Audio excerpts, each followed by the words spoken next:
जय Hind and hello guys, स्वागत है आपका आपके अपने YouTube चैनल ज्ञानदेह होस्ट में। और इस वीडियो में मैं आपको बताने वाला हूं कोल इंडिया लिमिटेड यानी कि CIL मैनेजमेंट ट्रेनी यानी कि MT ऑनलाइन फॉर्म 2025 के बारे में कि कैसे आपको इस भर्ती का फॉर्म फिलअप करना है।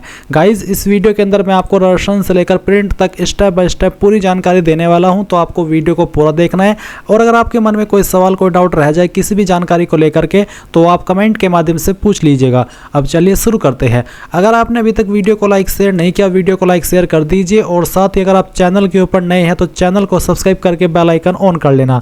इसके बाद में गाइज जो लिंक मैंने वीडियो के डिस्क्रिप्शन में दिया है, ये लिंक आप ओपन करेंगे। इसको ओपन करने के बाद आपको जानने को मिलेगा कि इसमें आपकी 434 वैकेंसी निकाली है।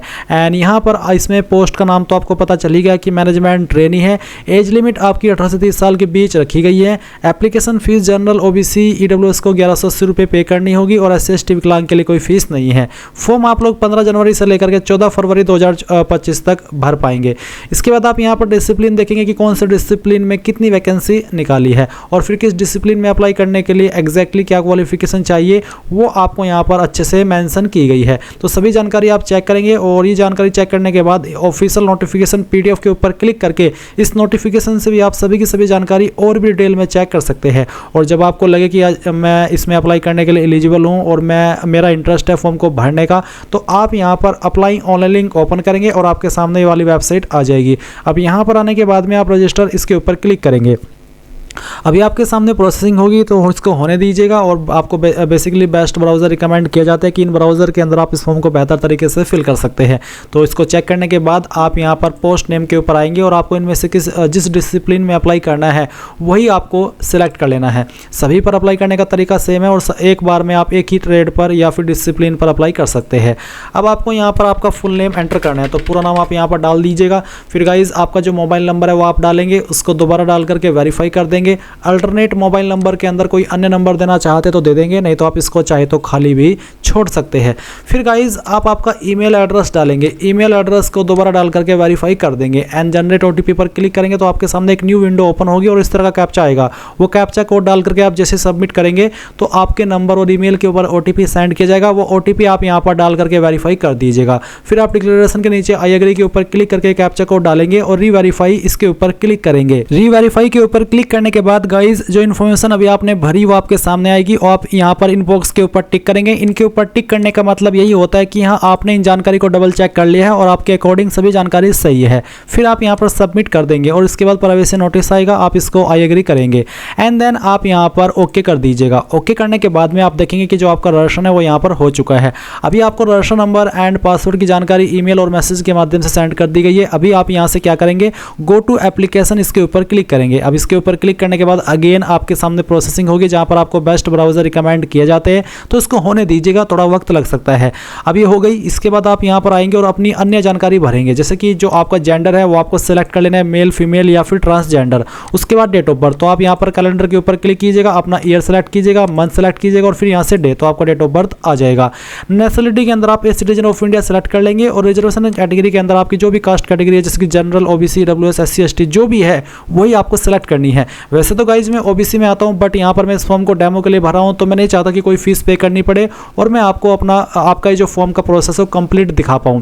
तो चलिए मैं यहाँ पर ये सिलेक्ट कर लेता हूं। इसके बाद थोड़ा सा नीचे आएंगे और आपको बोला है I confirm that I belong the category selected above, तो आप इसके ऊपर टिक कर दीजिएगा।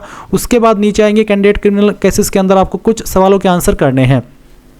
तो पहला सवाल है कि have you ever been arrested prosecuted और convicted by a court of law और is any criminal case pending against you in any court of law, यानी कि क्या आप कभी किसी केस के अंदर अरेस्ट किए गए हो, आप किसी केस में दोषी पाए गए हो या फिर आपके ऊपर कोई क्रिमिनल केस पेंडिंग है, तो आप इस ऑप्शन में यस करिएगा, नहीं तो आपको नो करना है। एंड देन फिर गाइज आप यहाँ पर जो आपका फादर नेम है वो आप एंटर करेंगे, आपका मदर नेम एंटर करेंगे। इसके बाद में आप देखेंगे मैरिटल स्टेटस, तो आपको बताना है आप मैरिड हो अनमैरिड अनमैरिड हो, डाइवोर्स्ड हो, विडो हो, जुडिशली सेपरेटेड हो, तो जो भी स्टेटस है वो आप यहाँ पर सेलेक्ट कर लीजिएगा। मैं अनमैरिड हूँ तो मैंने यहाँ पर अनमैरिड सेलेक्ट किया। उसके बाद में आता है रिलीजन, तो जो भी आपका रिलीजन है वो आप सेलेक्ट कर लेना है। उसके बाद आप देखेंगे ट्रस्ट सिटी प्रेफरेंस, तो पहली चॉइस आपको यहाँ पर सेलेक्ट कर लेनी है। इनमें से किसी भी सिटी को आप प्रेफरेंस दे सकते हैं और इन्हीं लोकेशन पर आपका एग्जाम सेंटर रहेगा, चाहे आप कहीं से भी फॉर्म को भर रहे हैं। तो पहली चॉइस सेलेक्ट कर लीजिएगा, सेकंड चॉइस सेलेक्ट कर लीजिएगा एंड देन थर्ड चॉइस भी आपको सेलेक्ट कर लेनी है। फिर गाइज यहाँ पर आएगा person with benchmark disability details. Are you a person with minimum 40% disability, यानी कि क्या आप विकलांग हैं और आपकी विकलांगता 40% या उससे ज़्यादा है? अगर हाँ तो यस, नहीं तो आप नो करेंगे। Are you an ex serviceman, क्या आप एक्स सर्विसमैन है? आप एक्स सर्विसमैन किसी भी डिपार्टमेंट के हो सकते हैं, चाहे वो आर्मी, नेवी, एयरफोर्स या फिर अदर वाले जो गवर्नमेंट डिपार्टमेंट है वो वाले। तो है तो यस कर दीजिए, नहीं है तो नो कर दीजिए। फिर पूछा कि are you an employee of Coal India और इट्स सब्सिडायरी कंपनीज, यानी कि क्या आप एक एम्प्लॉय है कोल इंडिया के या फिर जो कोल इंडिया से जुड़ी हुई कंपनीज है उसके? अगर हाँ तो यस, नहीं तो आप नो करेंगे। अब आता है आर यू ए गवर्नमेंट या फिर पीएसयू यानी कि public sector undertaking employ other than Coal India Limited and subsidiaries, यानी कि क्या आप एक गवर्नमेंट एम्प्लॉय है पीएसयू या जो कि बेसिकली कोल इंडिया से अलग हो? अगर हाँ तो यस, नहीं तो आप नो करेंगे। इसके बाद में यहाँ पर पूछा कि posting will be as per availability of vacancy and CIL decision will be final, तो बेसिकली आपको यहाँ पर पोस्टिंग की प्रेफरेंस देनी है, बट फिर भी इन्होंने यहाँ पर नोट करके बोल दिया है कि आपकी पोस्टिंग CIL ही डिसाइड करेगा। आप सिर्फ प्रेफरेंस दे रहे हैं, अगर वो सीट वहाँ पर अवेलेबल हुई तो आपको मिल जाएगी, नहीं हुई तो फिर आपको कहीं और पोस्टिंग मिलेगी। तो पहले आप चॉइस सेलेक्ट कर लीजिए। ये जो यहाँ पर आप सब्सिडायरी देख रहे हैं ये कोल इंडिया की सब्सिडायरी है। सब्सिडायरी मतलब होता है कि कोल इंडिया के अंतर्गत काम करने वाली कंपनीज, तो आप यहाँ पर सेलेक्ट कर लीजिए। फिर आपको सेकंड चॉइस देनी है और उसके बाद में आपको थर्ड चॉइस दे देनी है आपकी चॉइस के अकॉर्डिंग। इसके बाद आप सेव एंड नेक्स्ट इसके ऊपर क्लिक करेंगे। अब आपके सामने यहाँ पर एड्रेस की इन्फॉर्मेशन आती है, तो आप पहले कोरस्पोंडेंस एड्रेस यानी कि प्रेजेंट एड्रेस भरेंगे। तो जो आपका प्रेजेंट एड्रेस है वो आप यहाँ पर लाइन 1 और 2 के अंदर भर दीजिएगा। कंट्री में आप यहाँ पर इंडिया सेलेक्ट करेंगे, स्टेट यहाँ पर जो भी है आपकी वो सेलेक्ट कर लीजिए। फिर आपको यहाँ पर आपकी सिटी डिस्ट्रिक्ट एंटर करनी है जो भी है आपकी, और फिर आपका जो पिन कोड है वो भी आपको यहाँ पर डाल देना है। अब यहाँ पर सवाल है कि इस permanent address same as correspondence address, यानी कि क्या आपका परमानेंट और प्रेजेंट एड्रेस सेम है? अगर हाँ तो यस, अगर नहीं तो आप नो कर दीजिएगा। उसके बाद नीचे की तरफ आएंगे और सेव एंड नेक्स्ट कर देंगे। अब गाइज आपके सामने यहाँ पर क्वालिफिकेशन एंड एक्सपीरियंस का सेक्शन आ चुका है, तो आप यहाँ पर सबसे पहले 10th की इन्फॉर्मेशन भरेंगे। 10th आपने किस बोर्ड से किया उस बोर्ड का नाम आपको यहाँ पर एंटर कर देना है। किस साल के अंदर आपने पास कर ली थी वो साल आपको यहाँ पर सेलेक्ट करना है। पहले आप इस तरह से आइए और आपका जो ईयर है वो सेलेक्ट कर लीजिए एंड उसके बाद में मंथ और फिर यहाँ से डे, तो आपका ये डेट आ जाएगा। Institute name, school name, basically आपने कौन से स्कूल से की है आपकी 10वीं, उस स्कूल कॉलेज का नाम आपको यहाँ पर एंटर कर देना है। पूरा नाम आप यहाँ पर डालिएगा और फिर आते हैं सब्जेक्ट। जो आपके पास 10वीं के अंदर सब्जेक्ट थे एक एक करके उन सभी सब्जेक्ट के नाम आपको यहाँ पर एंटर करने हैं। मैं यहाँ पर सिर्फ 3 सब्जेक्ट के नाम लिख रहा हूँ डेमो के लिए, आप सभी सब्जेक्ट के नाम लिखिएगा। और उसके बाद में बताना कि आपके नंबर किसके अंदर थे, परसेंटेज या फिर CGPA, तो जो भी थे वो आप सेलेक्ट कर लीजिए। मेरे परसेंटेज थे तो मैंने परसेंटेज सेलेक्ट किया और उसके बाद में आपको बताना है मार्क्स ऑब्टेन्ड, यानी कि कितने नंबर आपको आए थे, वो नंबर आप यहाँ पर एंटर करेंगे एंड मैक्सिमम मार्क्स के अंदर वो नंबर डाल देंगे जिसमें से वो आए थे, जैसे कि मैंने आपको फिल करके दिखाया है। परसेंटेज ऑटोमेटिकली आपकी कैलकुलेट कर ली जाएगी। अब आपको सेम वे में आपकी 12वीं की इन्फॉर्मेशन देनी है और बताना है कि आपका 12वीं का बोर्ड कौन सा था, कब आपने 12वीं पास कर ली थी, वो भी आप यहाँ पर सेम वे में सेलेक्ट करेंगे जैसे कि भी आपने 10वीं की जानकारी भरी है। और इसके बाद गाइज आप देखेंगे इंस्टीट्यूट नेम, स्कूल नेम, तो जहाँ से भी आपने किया उसका नाम आपको यहाँ पर एंटर कर देना है। ये एंटर करने के बाद में आप यहाँ पर सब्जेक्ट्स बताएंगे, जो भी आपके पास 12वीं के अंदर सब्जेक्ट्स थे उनके नाम आपको यहाँ पर एंटर कर देने हैं। ये एंटर करने के बाद में जैसे कि मैं आपको फिर से बता दूं कि मैंने डेमो के लिए 3 सब्जेक्ट लिखे हैं, आपको सभी सब्जेक्ट लिखने हैं, क्योंकि कई बार क्या होता है कि आप मुझे ही कमेंट करने लग जाते हैं कि सर आपने तो सिर्फ 3 ही सब्जेक्ट लिखे। तो आप मेरी डिटेल के ऊपर ना जाकर के ये देखिए कि मैं आपको क्या चीज़ बता रहा हूँ और कैसे मैं आपको भरने के लिए सिखा रहा हूँ। तो मेरी इन्फॉर्मेशन पर मत जाइएगा, आपको खुद से अपनी इन्फॉर्मेशन भरनी है, खुद की कॉमन सेंस इस्तेमाल करके। अब आता है कि आपके नंबर किसके अंदर, परसेंटेज या CGPA, वो आप सेलेक्ट कर लीजिए। फिर कितने नंबर आपको आए थे 12वीं के अंदर वो आप डालेंगे और फिर आपको उसके जो मैक्सिमम मार्क्स है वो भी डाल देने हैं। अब आती है आपकी मेन क्वालिफिकेशन, जिस क्वालिफिकेशन से आप अप्लाई करने के लिए अपनी इस डिसिप्लिन पर एलिजिबल हो रहे हैं। तो यहाँ पर आपको क्वालिफिकेशन टाइप में वही ग्रेजुएशन डिग्री है तो ये सेलेक्ट कर लेनी है। अब आपको बताना इंस्टीट्यूट नेम, यूनिवर्सिटी नेम, तो जहाँ से भी आपने किया है उस इंस्टीट्यूट का या फिर डायरेक्टली यूनिवर्सिटी का नाम भी आप यहाँ पर दे सकते हैं, ये आपकी चॉइस के अकॉर्डिंग है। अब आता है स्पेशलाइजेशन, यानी कि किसके अंदर आपने जो क्वालिफिकेशन है वो की है, वो स्पेशलाइजेशन स्पेशलाइजेशन आप यहाँ पर एंटर कर दीजिएगा, जिसमें भी की है वो आप यहाँ पर भर दीजिए। मैं फिर से बता दूं कि मैं डेमो के लिए भर रहा हूँ, यहाँ पर ये सब चीज़ आपको आपकी मेन स्पेशलाइजेशन यहाँ पर देनी होगी। अब आता है डेट ऑफ पासिंग, कब आपने क्वालिफिकेशन पास कर ली थी वो आपको यहाँ पर सेलेक्ट करना होगा। तो चलिए इस तरह से आप सिलेक्ट कर लीजिए। और फिर गाइस यहाँ पर आपको बताना कि नंबर किसके अंदर है, परसेंटेज तो आपको बताना कि कितने नंबर आए थे, सभी ईयर के मिला करके आप यहाँ पर भर दीजिएगा। और ये भरने के बाद में आप यहाँ पर जो मैक्सिमम मार्क्स है वो भी एंटर करिएगा। अब नीचे आएंगे देखेंगे पोस्ट ग्रेजुएशन क्वालिफिकेशन, तो अगर आपके पास कोई अन्य क्वालिफिकेशन है, पीजी डिग्री है तो भर दीजिए, नहीं है तो खाली छोड़ दीजिए। अब आती है करिकुलर एक्टिविटीज़ डिटेल्स, तो कुछ सवाल पूछे हैं जैसे कि details of honours awards in national international level, अगर है तो यहाँ पर उसकी इन्फॉर्मेशन दे दीजिए। फिर details of extra curricular activities जैसे कि स्टेट नेशनल लेवल पर या फिर एनसीसी सर्टिफिकेट है तो भर दीजिए, नहीं तो खाली छोड़ दीजिए।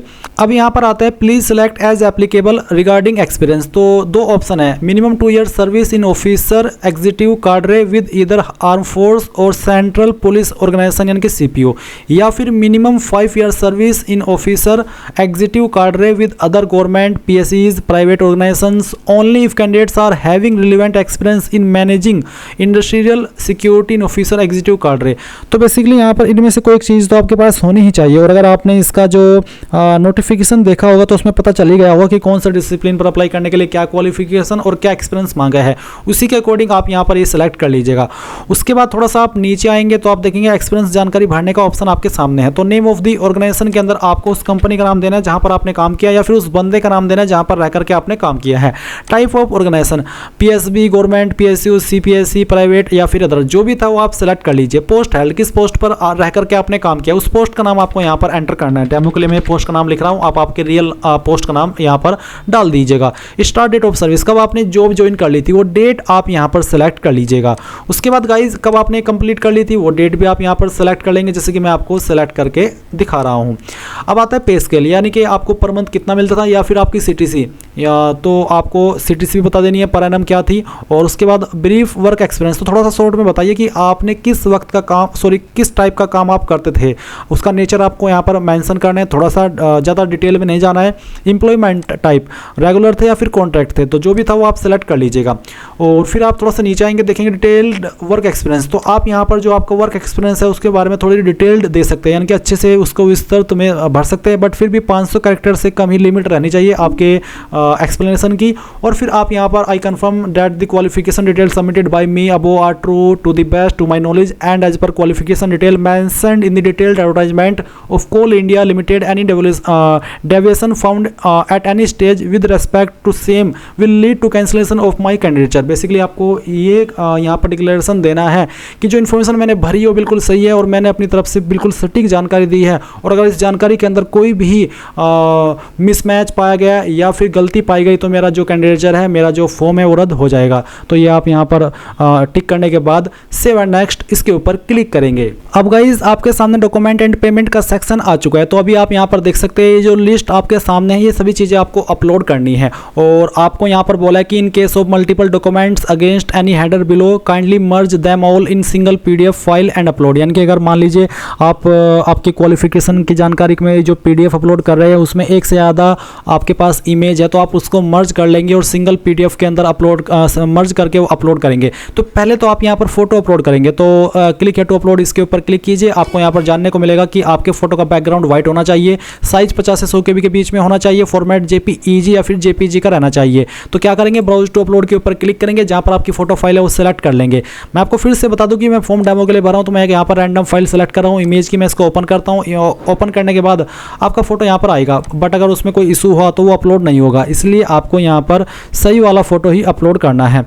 तो चलिए मैं इस फाइल को सेलेक्ट करता हूँ, ओपन करता हूँ, तो फोटो यहाँ पर आ चुका है। अभी आप यहाँ पर इसको क्लोज कर देंगे और व्यू अपलोडेड फोटो के ऊपर क्लिक करके इसको व्यू भी आपको करना है। अब आप यहाँ पर आपका सिग्नेचर अपलोड करेंगे, साइन की फाइल जहाँ पर भी है आपकी वो सेलेक्ट कर लीजिए, ओपन कीजिए और यहाँ पर उसको इस तरह से क्लोज करके व्यू कर लीजिए। अब इसके बाद में गाइज आप यहाँ पर 10th का क्लास का सर्टिफिकेट अपलोड करेंगे, फिर 12th क्लास का सर्टिफिकेट अपलोड करेंगे, जो ग्रेजुएशन क्वालिफिकेशन सर्टिफिकेट है वो अपलोड करेंगे, फिर आपकी मार्कशीट अपलोड करेंगे ग्रेजुएशन की। अगर एक से ज़्यादा मार्कशीट है तो जैसे कि मैंने कहा आपको उसको मर्ज कर लेना है, है। मर्ज कैसे करेंगे, गूगल के अंदर आएंगे और सर्च करेंगे मर्ज इमेज। तो आपको यहाँ पर मर्ज इमेज सर्च करना है, फिर आपके सामने जो पहली वेबसाइट आएगी या फिर यहाँ पर convert to JPG to PDF ये वाला सिलेक्ट कर लें, सेकंड वाली वेबसाइट ओपन कर लेंगे। सिलेक्ट जेपीजी इमेज के ऊपर क्लिक करके आप जो भी इमेजेस है आपके उसको सिलेक्ट कर लेंगे, ओपन कर लेंगे। फिर यहाँ पर कन्वर्ट टू पीडीएफ के ऊपर क्लिक करके इसको सिंगल पीडीएफ फाइल के अंदर कन्वर्ट करके यहाँ पर अपलोड कर देंगे। उसके बाद आप यहाँ पर देख सकते हैं इसमें एक्सपीरियंस सर्टिफिकेट मांगा है, अगर आप SC ST OBC है तो कास्ट सर्टिफिकेट भी आप यहाँ पर अपलोड करेंगे। जैसे सभी डॉक्यूमेंट्स अपलोड हो जाए तो नीचे की तरफ आएंगे, डिक्लेरेशन के ऊपर टिक करेंगे। ये सभी के ऊपर टिक करने के बाद आप यहाँ पर एक कैप्चा कोड डालेंगे, प्रीव्यू के ऊपर क्लिक करके जो भी जानकारी आपने भरी है वो सभी अच्छे से आपको चेक कर लेनी है, एक एक करके समय लगा करके, क्योंकि बाद में एडिट का मौका नहीं मिलेगा। जब आपको लगे कि यहाँ सभी जानकारी सही है तो ही आप सबमिट के ऊपर क्लिक करेंगे। सबमिट के ऊपर क्लिक करने के बाद आप देखेंगे कि आपका फॉर्म सबमिट हो चुका है। जो कैंडिडेट इस फॉर्म को जनरल OBC से भरेंगे उनके सामने पेमेंट का पेज आएगा। जब वो अपनी एप्लीकेशन फीस जमा कर देंगे तभी वो अपने फॉर्म का फाइनल प्रिंट आउट ले पाएंगे। तो गाइज इस तरह से आप लोग ये फॉर्म कंप्लीट करेंगे और ये था आपका पूरा प्रोसेस, कोल इंडिया लिमिटेड मैनेजमेंट ट्रेनी यानी कि MT ऑनलाइन फॉर्म 2025 का प्रोसेस। आई होप आपको जानकारी पसंद आई होगी। कोई सवाल कोई डाउट रह गया हो किसी भी जानकारी को लेकर के तो आप कमेंट के माध्यम से पूछ लीजिएगा। और अगर आपने अभी तक वीडियो को लाइक शेयर नहीं किया कर दीजिए। Thanks for watching. जय हिंद।